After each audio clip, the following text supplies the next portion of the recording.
Hi everyone, welcome to today's episode of FP&A Mentors podcast by FP&A Professionals Institute. Today we have with us a very special guest, Nas Furqan.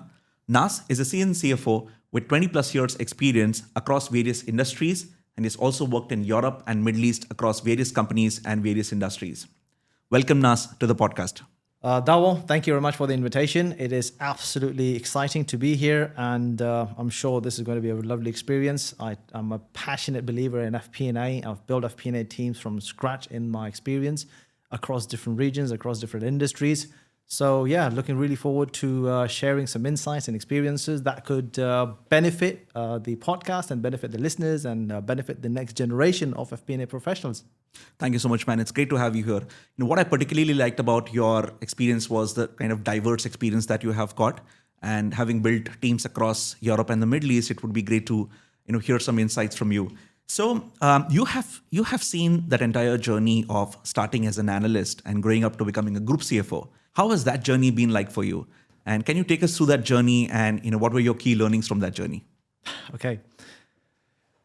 Analyst to a group CFO, I really like that analogy. Dawal,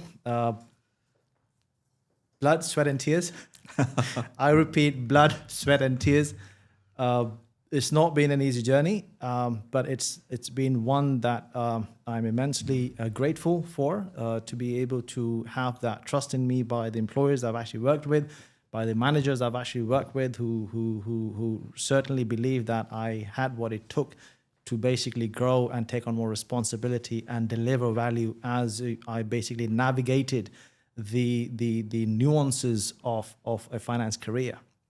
Starting off in London, I did some internships in small, medium-sized firms.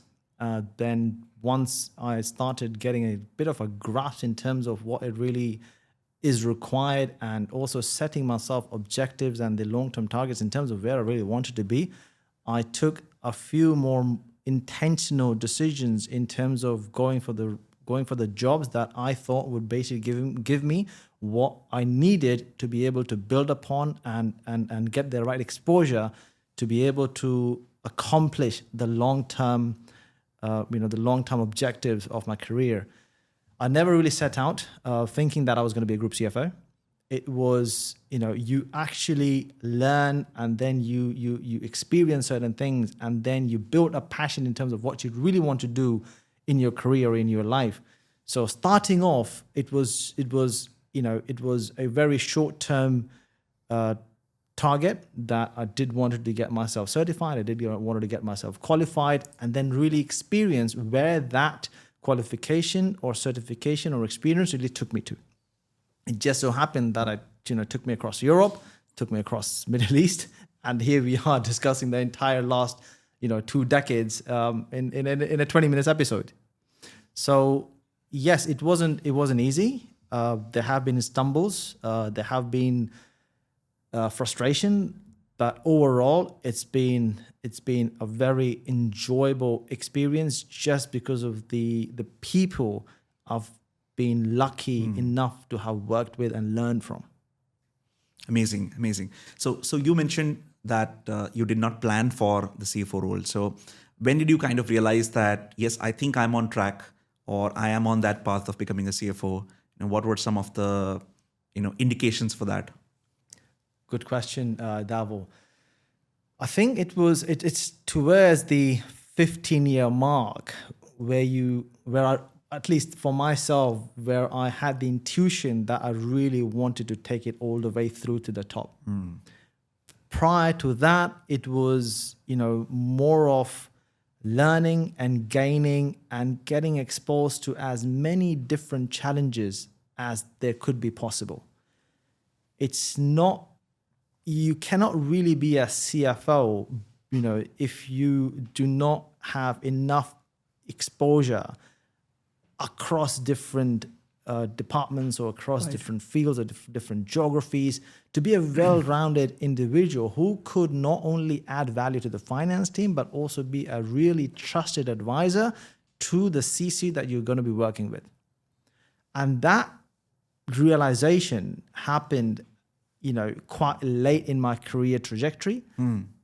it wasn't that something. I've actually been in a position where people have come up to me and said, why don't you apply to be a CFO? I was like, I still want to enjoy being the doer, being the breaker, still be able to risk failure.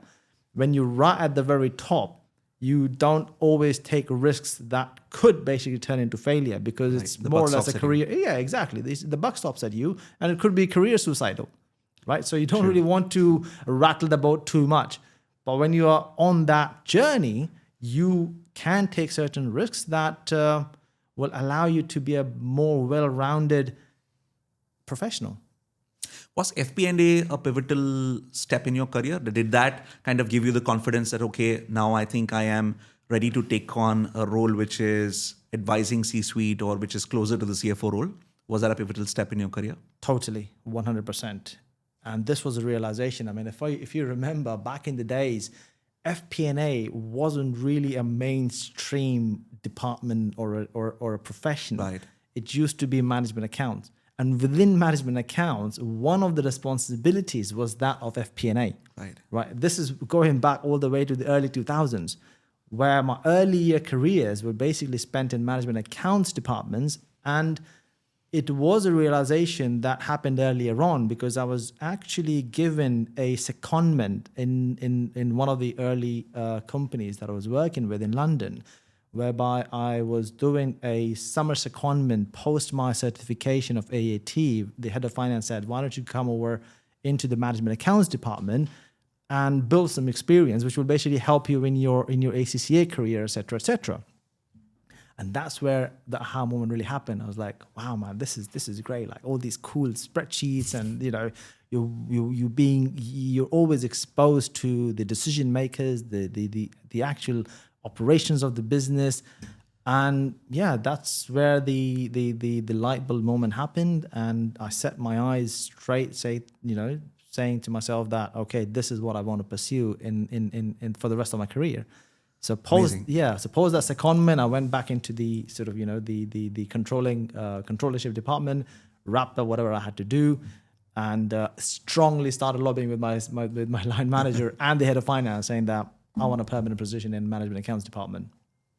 That's amazing. So I think once you get a taste of FP&A, you always want to be in those roles where it is about advising C-suite, or about helping them take prudent financial decisions. So once you tasted FP&A and you started working in FP&A, so can you share some stories around what were some of the challenges that you faced, and how did you overcome them, and what were some of your contributions that you're proud of in your career? Good question, Dabo. So FP&A, one of the realizations I've actually had over the course of my career is you're only able to advise and make decisions based on the quality of the data that your organization or your team or your system allows you to harvest. Crap in, crap out, right? I mean, that's a analogy that is used across the finance systems universe a lot. And so the key challenge has always been to obtain and harvest the quality of the data that will allow you to analyze, whether that's descriptive, diagnostic, predictive, whatever type of analysis that you want to conduct. The challenge is not being able to develop the skills to be able to do that analysis and do that advisory or share that insights. It's always been, what quality of data do I basically have to fall back on? And that is where the whole relationship between your controllership and between your IT and between management accounts or FP&A really comes into play, because without that synchronization, FP&A will be crunching and looking at information which is not really going to make sense to anybody, and very quickly you lose credibility.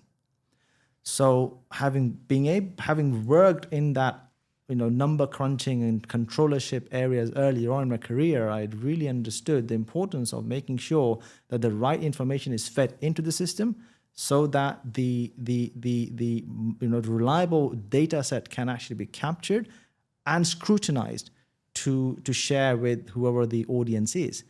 But the challenge has always been and does remain to date across many organizations to be able to capture that data in the right order, in the right sort of template, in the right format. So yeah, and even today I struggle with the right data, because when you launch a system, when you launch an organization, your objectives are very different. Right? You're really kind of focused on making money. And once you've made that, profitable transition, then how are you making that profit becomes important to know. And then we turn around and look at 3 or 4 or 5 years of trajectory with no data to really study to help you understand how are you going to plan for the next 5 years. So yeah, if the one thing that I've realized, and I'm now kind of really try and mentor the next generation of professionals, is to ensure that you get your right systems in place earlier on and start capturing the right data points to be able to harvest that in the future. Right. So you mentioned about data and the quality of data being so important.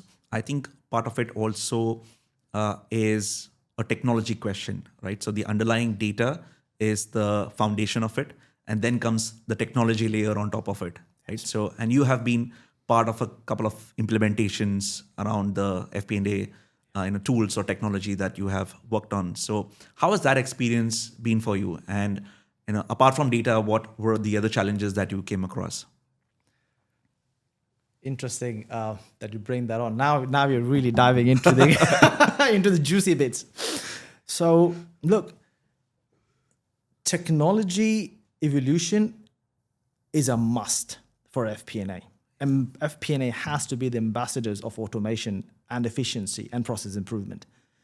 You cannot do FP&A without being an ambassador for precision, for efficiency, and for speed. And that can only happen with the right technology in place.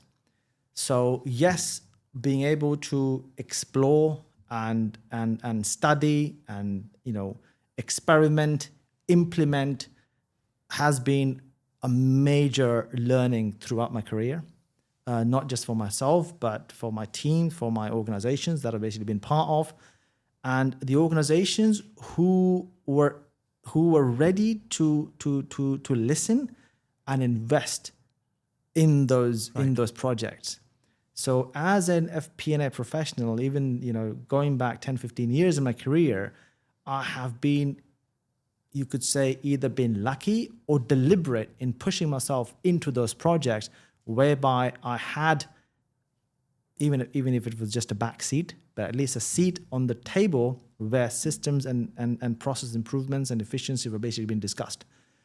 So yes, to be able to really get the most out of your FP&A teams, you need the right technology in place. And with the whole AI and machine learning, we are at the cusp of something magnificent that would probably happen in the next very 2 to 3 years of timeline, right? So yes, whatever has been done in the past was quite unique, not without its challenges, because when you start talking about an evolution or a transformation, now immediately you're looking in the face of resistance, people resistance, investment resistance, systems resistance. And once you then overcome those initial resistance, challenges, then you are actually facing the real challenge of doing it. So is your team ready? The people readiness, right? Do they have the bandwidth to be able to take on a challenge of such a massive transformation? With transformations comes efficiencies. With efficiencies comes the requirement for less manpower. So now you're all, immediately in a very emotional space whereby people are basically, your own teams could possibly be resisting the change just because they are actually, thinking that there's a risk for their jobs. So yeah, FP&A or finance leadership or finance transformation or technological evolution within finance departments is never going to be easy. But the teams and the organizations that really accept it and take on that challenge will see obviously bottom line growth, absolutely 100%, but also that sort of allows you to wriggle out inefficiencies in your processes, in your teams, whether that's human capital, whether that's process capital, whether that's anything, to really come out in a very lean structure and still be able to deliver the same value or even higher.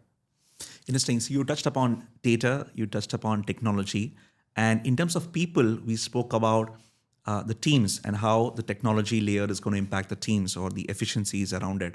But what about the other side of people? So where you're managing the business unit stakeholders or the CEOs, can you throw some light on any experiences that you have had where you had to deal with a tough stakeholder or any relationship challenges that you came across in the FP&A role? Because I believe FP&A is all about maintaining business relationships as well, because end of the day, you are either collecting information from them or you're going to go ahead and influence some decisions that they are going to take.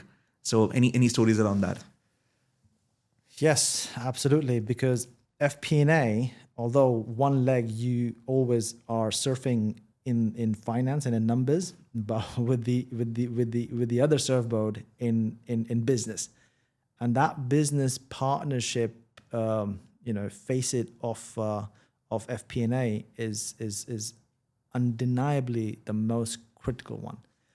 How you deliver the message, how you ask the questions, and how you build that rapport with your stakeholders. It's been one of the most challenging, because any leader who is actually calling the shots on the field has this inherent confidence and belief that they know what they're doing. Yeah. They know it all. Right? They've set the business plan. You just need to leave it to them to run the show.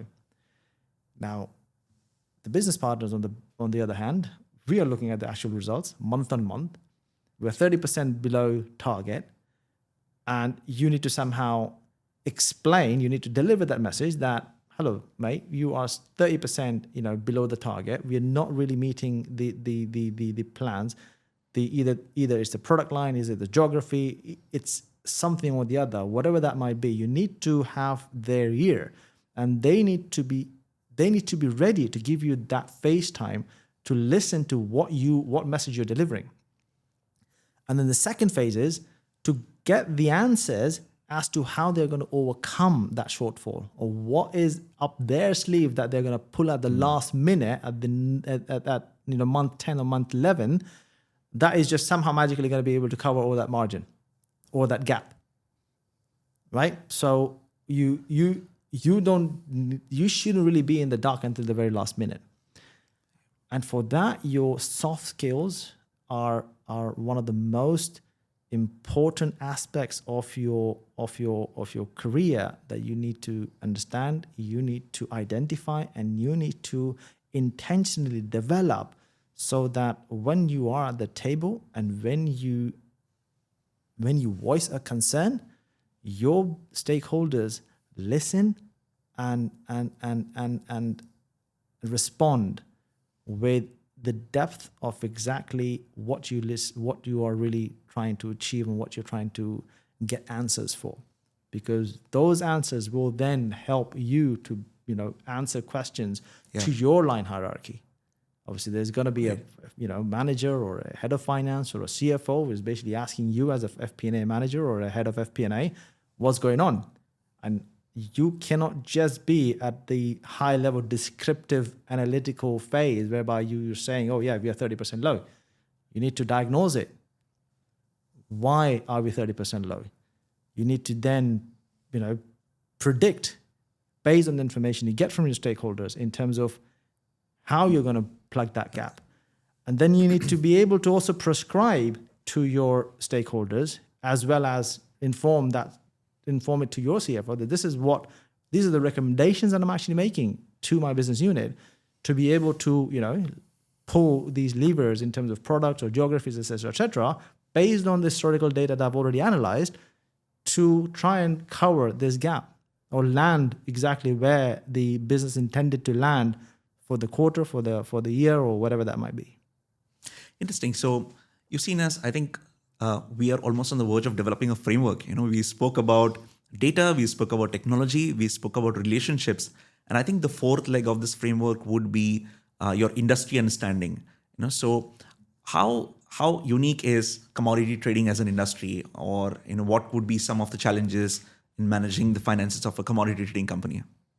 Okay, I wasn't prepared to be discussing commodity trading today. Dhaval, I thought we were going to be discussing commodity. We're going to be discussing FP&A predominantly, but I mean, look, FP&A and the commodity skill trading. set, yes.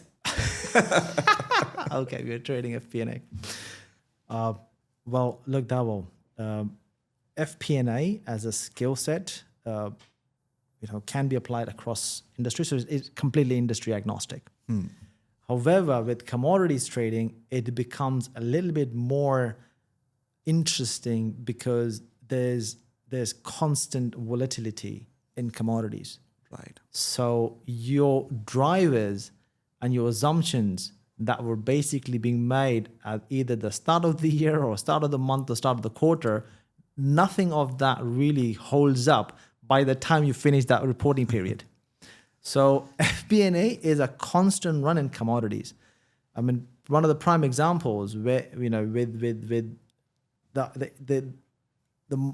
commodities or logistics industry has actually been on the verge of sort of waiting and watching how the new Trump 2.0 era is going to unfold for global trade.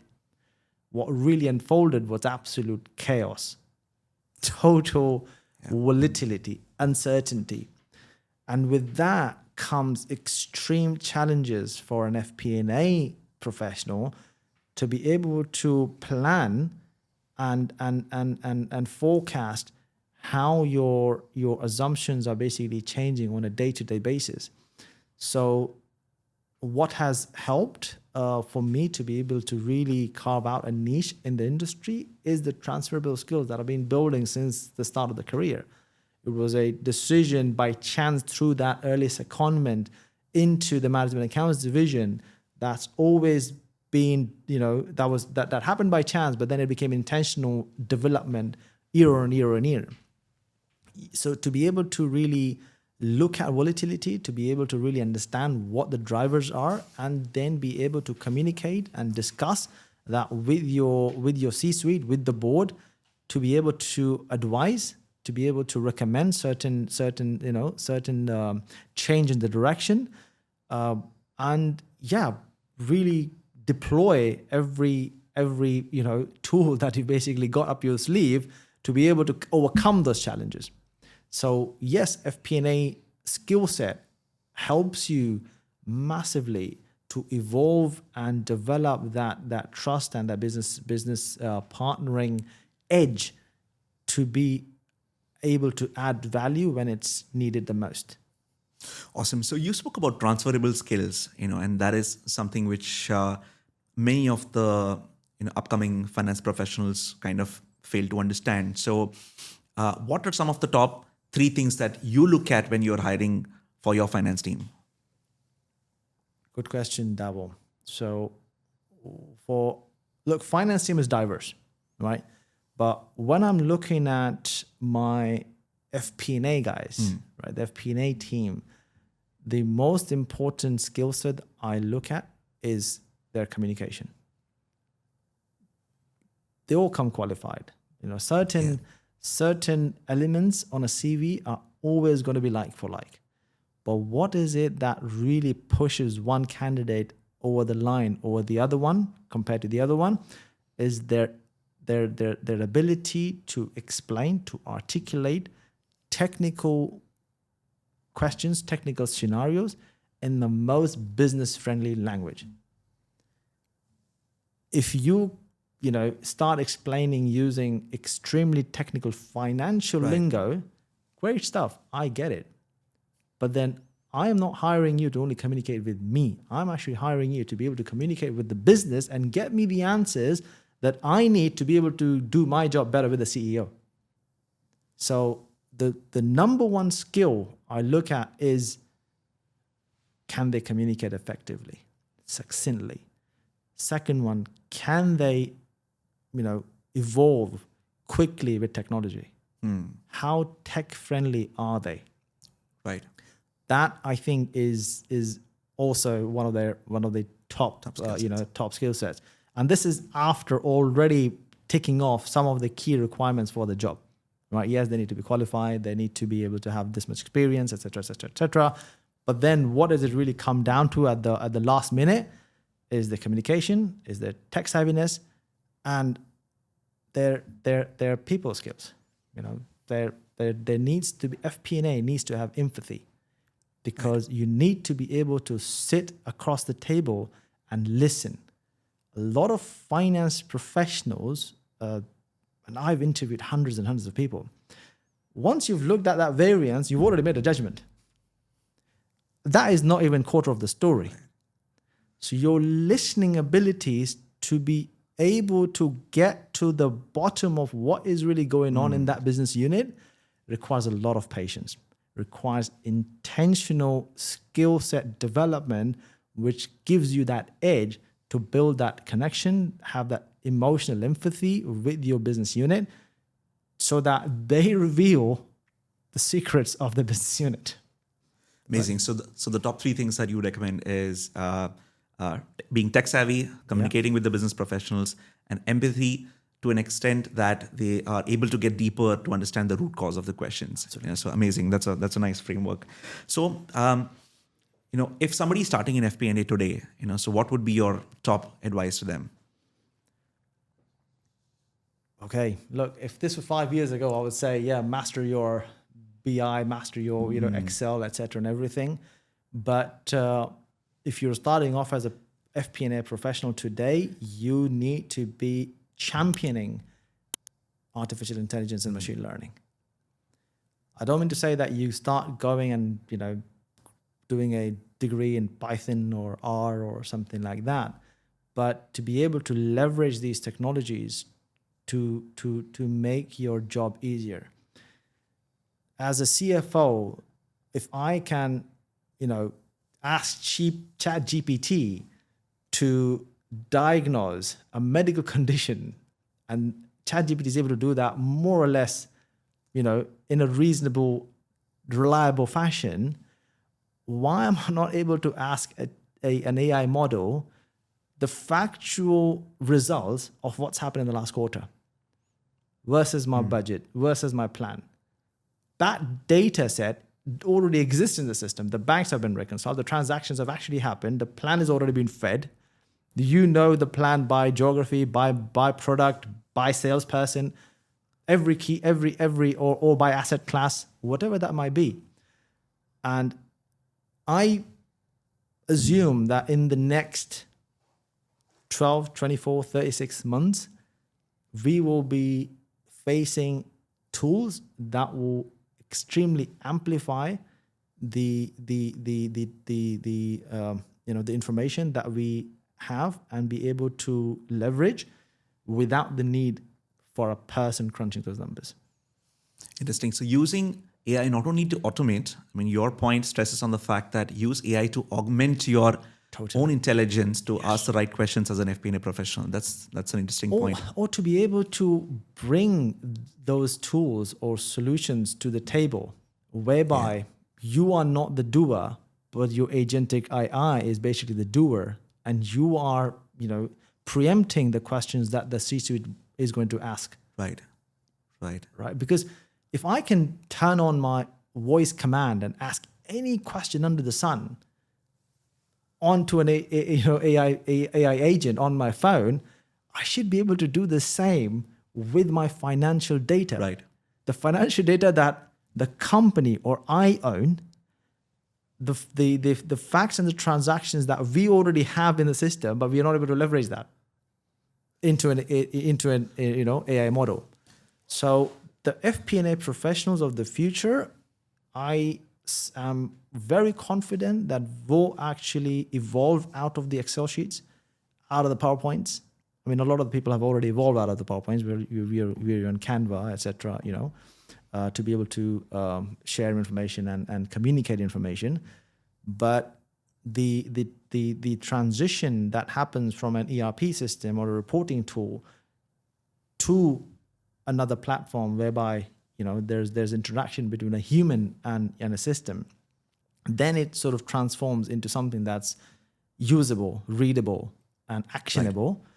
I think that gap or that requirement is more or less will be eliminated, and we will have people who will be able to completely just join that ERP and the reporting tool into a model whereby we can ask business questions through a voice command. Yeah.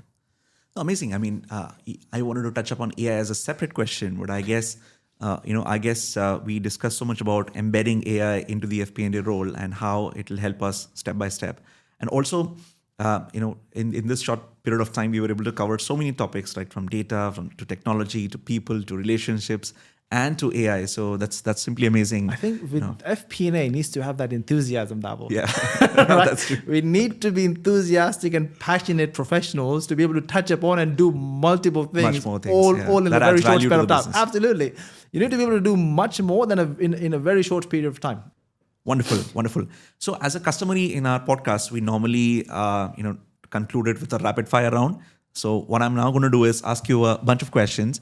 They need not be one-word answers. You can take your time to answer them, but we'll try and make it look like a rapid fire. Okay, I'll try my best. So here are the questions that are coming to you. So what's your one favorite book, book recommendation to the audience?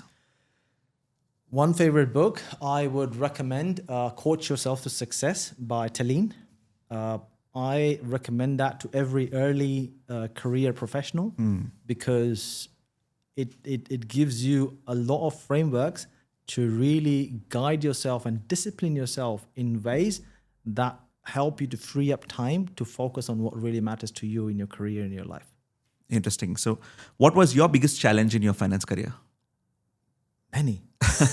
Finance is a challenge in itself. One would be difficult, is it? Yeah, it's absolutely. I mean, the entire 2 decades have actually been filled with challenges, but I will touch back upon something that we have already discussed, and that is data, quality of the data, systems being able to capture information and be able to relay that information when the question is asked. Right.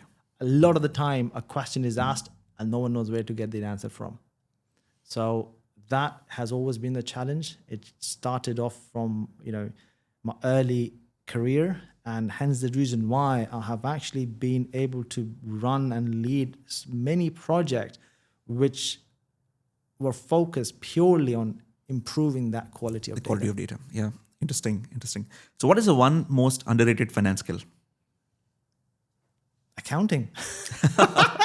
Okay. That's a surprise. I mean, from this is from a POV of someone non-finance, right? Okay, I mean, people assume that transactions just happen and finance just does something very easily and a report just basically comes out at the end. Never really valuing that it requires a lot of thinking.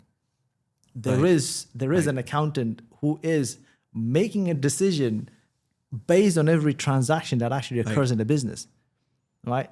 And you would have actually faced this as well when communicating with non-finance people. Accounting is just a back office function. What's the value over there? Hang on a second. We make the decisions of how the transaction is supposed to be booked, and there's a full regulatory framework in terms of how we are supposed to be doing it.